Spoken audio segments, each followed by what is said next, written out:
आदेश आदेश अलख निरंजन। मैं अष्टशापर मित्र प्रवीण आप सभी का स्वागत करता हूं। आज बात करेंगे 19 फरवरी 2024 के कन्या राशिफल की। सोमवार का दिन है। शिव शक्ति के चरणों में नमन करते हुए आज के दिन की शुरुआत करेंगे। माघ शुक्ल पक्ष की दशमी तिथि आज रहेगी। सूर्योदय का जो समय है सुबह को 6:56 पर होगा, जबकि सूर्यास्त शाम को 6:13 पर होगा। विक्रमी संवत 2080 में आज अभिजीत मुहूर्त का समय 12:12 से 12:57 तक रहेगा। वही राहु काल सुबह 8:21 से 9:45 तक रहेगा। दिशा शूल पूर्व दिशा की रहेगी। अब बात करते हैं कन्या राशि के गोचर की। केतु देव आपकी ही राशि में विराजमान है। शुक्र मंगल बुध आपके पंचम भाव में विराजमान है। शनि और सूर्य आपके षष्ठ भाव में, राहु सप्तम में, अष्टम में गुरुदेव विराजमान रहेंगे और चंद्रदेव आज दशम स्थान में आपके विराजमान रहेंगे और मंगल देव के नक्षत्र से गोचर करेंगे। तो भैया षडाष्टक योग बनेगा मंगल का चंद्र से। आज षडाष्टक योग को कुंडली में गोचर में कहीं भी अच्छा नहीं माना जाता, क्योंकि दोनों ही भाव व्यय कराने वाले बनते हैं। तो आज भैया सबसे पहली बात तो, क्योंकि देखिए बुध देव भी अपना स्थान परिवर्तन करने वाले हैं। बुध की पावर बहुत कम है। तो बुध देव क्या है कि बुध शनि की मूल त्रिकोण राशि की ओर बढ़ रहे हैं। मंगल और शुक्र का पूर्ण रूप से प्रभाव पंचम भाव पर रहेगा। और चूंकि जो आपके एकादशेश हैं वो दसम भाव में, दसम से एकादशेश सेकंड हाउस है, तो इनकम तो आपकी होगी। इनकम में तो आपके यहाँ पर दिक्कत नहीं आएगी, लेकिन अप एंड डाउन ये स्थिति आज पूरे दिन रहने वाली है। इसका कारण यह नहीं कि मंगल देव क्यों यहाँ पर बैठे हैं, इसका कारण है मंगल देव के नक्षत्र से चंद्र का गोचर और षडाष्टक योग का निर्माण। तो ये स्थिति भैया अच्छी नहीं। अब मंगल देव आपके कहाँ के कारक है? तो मंगल देव आपके कारक है अष्टम के और आपके पराक्रम के।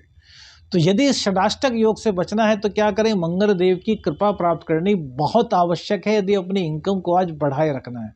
क्यों? क्योंकि मंगल देव की सीधी दृष्टि भैया कहाँ पड़ रही है? चंद्रमा के घर पर। और वहां मंगल देव वहां पर नीच के होते हैं। उच्च राशि में बैठे हैं, नीच राशि में, सप्तम राशि है, नीच राशि को जो देखता है, कोई भी ग्रह अपनी उच्च राशि में बैठता है तो सप्तम राशि जो होती है, जैसा सप्तम दृष्टि डालता है, वो उसकी नीच राशि होती है। तो चंद्रदेव की राशि में मंगल देव नीच के होते हैं। तो यहाँ पर मंगल देव को आपको अपने पक्ष में करना है। कैसे करें? सबसे पहले तो भैया गुड़ बैल को खिलाइए, थोड़ा सा 2 तंदूर की रोटी बैल को खिलाइए। इससे क्या होगा? मंगल देव की शुभ कृपा आपको प्राप्त होगी। वहीं तृतीय भाव के स्वामी मंगल देव होते हैं, तो अपने पराक्रम को कम करना बिल्कुल भी मत छोड़िए। सूर्योदय से पूर्व भी उठ जाइए। अपने दैनिक कार्यों से निवृत्त होकर, स्नान आदि से निवृत्त होकर भगवान की पूजा कीजिए और कम से कम आज 11 बार हनुमान चालीसा का पाठ कीजिए और 3 बार हनुमाष्टक का पाठ कीजिए और 2 बार बजरंग बाण। इससे क्या होगा कि मंगल देव की पूर्ण कृपा आप पर बनेगी, क्योंकि हनुमाष्टक भी आपने कर लिया, अर्थात संकटों को दूर भगाने वाला हनुमान जी का गुणगान। और बजरंग बली का चालीसा आपने किया तो चालीसा में गुणगान है। और फिर क्या किया आपने? बजरंग बाण, अर्थात जो भी दिक्कतें हैं, चाहे वो किसी भी ग्रह से संबंधित हो, आपने बजरंग बाण का संधान किया कि हे मेरे प्रभु, कौन आज दिन है सोमवार का, तो शिव शक्ति, तो शिव जी के ही अवतारी हनुमान जी, बेगी हरो हनुमान महाप्रभु, जो कछु संकट होए हमारो, कौन सो संकट मोर गरीब को, जो तुम सो नहीं जात है टारो। बेगी हरो हनुमान महाप्रभु, जो कछु संकट होए हमारो। तो हनुमान जी के इस नाम से, बजरंग बाण से सारे संकट आपके समाप्त हो जाएंगे। जो चंद्रमा से षडाष्टक योग मंगल का बना हुआ है, उसका दुष्प्रभाव आपके जीवन पर नहीं पड़ेगा, या पड़ेगा तो बहुत हल्का सा, जो शायद आपको महसूस भी ना हो। और इनकम में आपके इससे कोई दिक्कत नहीं आएगी।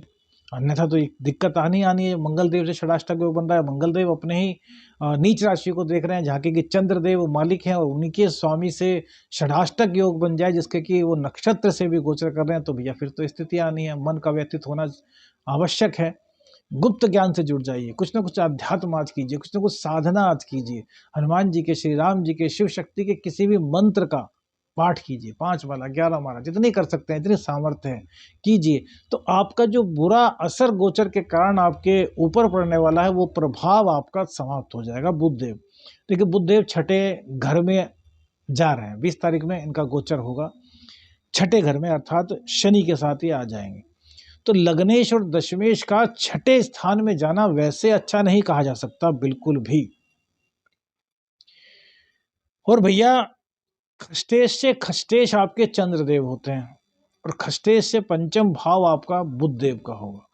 तो यहाँ पर व्यापार के लिए देखिए, बुधदेव जब तक यहाँ पर है तो व्यापार के लिए अच्छी स्थिति नहीं कही जा सकती। व्यापार में आपके अप एंड डाउन लगेगा, कल से, आज से तो नहीं, लेकिन आज की स्थिति क्या है कि बुधदेव वृद्ध हैं।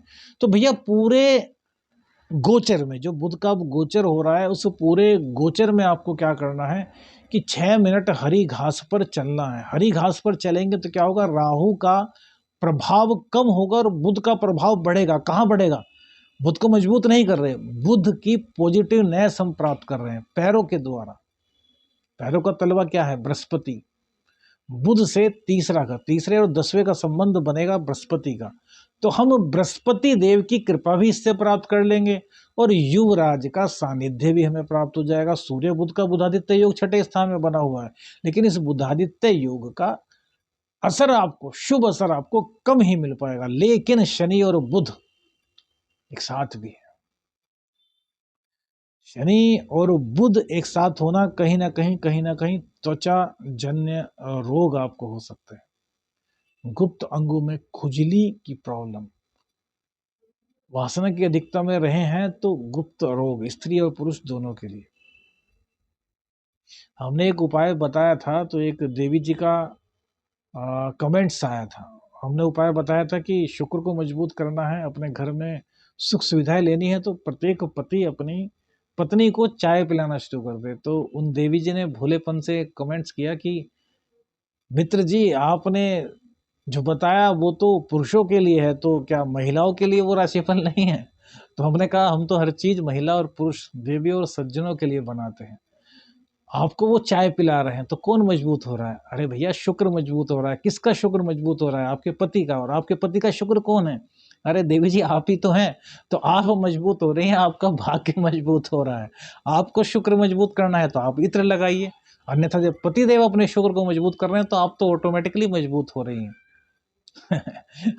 ये भोलेपन पर हमें हंसी भी बहुत आई और हम उनका सम्मान भी बहुत करेंगे, क्योंकि उन्होंने बहुत डीप से हमारी बात को पकड़ा। कितना पकड़ा कि आप मित्र ने तो हमारे पुरुषों के लिए ही बता दिया, महिला कैसे मजबूत करेंगे शुक्र को?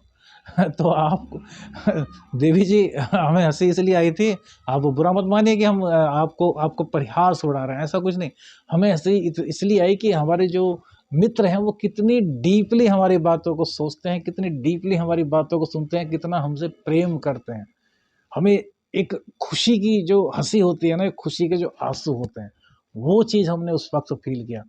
फिर हमने सोचा कि आपको क्या रिप्लाई करें, हमने रिप्लाई भी किया, लेकिन हमने उसको वीडियो में बताना बहुत ज़रूरी समझा, जैसे कि और भी आपके जैसी जो हमारी मित्र महिलाएं हैं वो भी समझ सकें कि वो उपाय जो है वो महिलाओं के लिए ही है विशेष रूप से। क्योंकि पुरुष की कुंडली में, पति की कुंडली में जो शुक्र होता है वो पत्नी ही तो होती है। शुक्र मजबूत होगा पति का तो पत्नी को सभी सुख मिलेंगे और पत्नी स्वस्थ होगी, पत्नी के अंदर सौंदर्य आएगा। पत्नी यदि सज सवर करके रहना शुरू करे, परफ्यूम लगाए, लिपस्टिक वगैरह लगाए, बिंदी वगैरह लगाए, मतलब जो साजो श्रृंगार होते हैं, 16 श्रृंगार बताए गए हैं हमारे सनातन में, तो 16 श्रृंगार यदि पत्नी करती है तो पति का व्यापार बढ़ता है। कैसे? पत्नी ने श्रृंगार किया तो क्या बढ़ा? शुक्र बढ़ा। पति का शुक्र पत्नी, तो पत्नी ने खुद को तैयार करके अपने लिए वैभव खरीद लिया। अब खरीदने का मतलब यह नहीं कि पति से खरीदा, ईश्वर से उस चीज को प्राप्त कर लिया जो पति को चाहिए। पति को धन, पति का एक कर्तव्य है ना इस समाज में कि पति को घर का खर्च चलाना है। आजकल तो महिलाएं भी पूरा का पूरा कमाती हैं, नौकरियां करती हैं, बहुत अच्छी बात है। लेकिन यहाँ पर हम जो बात कर रहे हैं वो सनातन की बात कर रहे हैं कि पत्नी जब भी अपने शुक्र को मजबूत करेगी तो उसके पति का शुक्र मजबूत होगा, और पति जब अपने शुक्र को मजबूत करेगा तो उसकी पत्नी मजबूत होगी। देखिए कितना सुंदर समागम है। तभी तो कहते हैं पति विष्णु है और पत्नी और लक्ष्मी। बोल दीजिए आदेश आदेश। तो यहाँ पर आपको ध्यान रखना है कैसे, तो बुध की मजबूती से भी शुक्र की मजबूती मिलती है। तो 6 मिनट आपको हरी घास पर चलना है, बुध देव की आपको कृपा प्राप्त करनी है। अब केतु देव आपके लग्न में विराजमान है, तो केतु देव को भी अच्छा कीजिए। केतु देव आपके लग्न में आपकी राशि में विराजमान है, तो आपको बहुत ज़्यादा सोचने वाला बनाएंगे। ज़्यादा सोचना नहीं चाहिए, यह नहीं कि सोचना नहीं चाहिए, गलत मतलब मत निकालिए। ज़्यादा अति नहीं करनी चाहिए। जैसे कि हमने बताया कि शुक्र मंगल एक साथ है तो वासना क्या दिखता रहेगी, तो वासना क्या बुरी है? नहीं, वासना ही बुरी नहीं है। संतान उत्पत्ति के लिए ये चीज़ें भी जरूरी है। अति की बात कर रहे हैं तो अति हर चीज़ की बुरी है, अति से बचिएगा। इत्र लगा रहे हैं तो इतना इत्र मत लगा लीजिए कि पूरे इत्र की बोतल ही अपने सिर पर, अपने कपड़ों पर डाल ली, तो वो अति है, उससे फिर नुकसान ही होगा। सब की सब चीज़ें एक लिमिट में हो तो ही अच्छा है। इसलिए हमने बताया कि बुध का उपाय ये पूरे महीने करते रहिए, क्योंकि अभी कुछ दिनों तक बुध देव यहीं पर विराजमान रहेंगे। दाम्पत्य की दिक्कत थोड़ी और बढ़ने की उम्मीद यहाँ पर इसलिए की जाती है क्योंकि बुध से ही एक घर आगे राहु होंगे और राहु की तरफ ही बुध बढ़ेंगे। हालांकि अभी तो ये स्थिति नहीं बनेगी, लेकिन धीरे धीरे बढ़ेगी। ये बुध राशि परिवर्तन में आपको पूरी तरीके से बताएंगे। आज की स्थिति में आपको यह कहना चाहेंगे कि बुध को आपको पॉजिटिव करना है, हरी घास पर आपको चलना है। इससे आपका पूरा पूरा जीवन जो है वो अच्छा हो जाएगा। नौकरी वाले लोग थोड़े से सावधान रहें अब चाहे गवर्नमेंट जॉब वाले हों और चाहे प्राइवेट जॉब वाले, थोड़े से सावधान आपको रहना है, निष्ठापूर्वक आपको कार्य करना है, अन्यथा दिक्कत कहीं ना कहीं हो सकती है। लेकिन भाग्य की बदौलत शुक्र देव आपको बचाते हुए चलेंगे। मंगल देव पंचम भाव में बैठ करके आपकी सुरक्षा करेंगे। बस वासना की अधिकता से बचिए। प्रेम संबंधों में है तो किसी और के प्रति आकर्षण मत रखिए, बाकी सब आपके लिए अच्छा है। आदेश आदेश। अलख निरंजन। हर हर महादेव।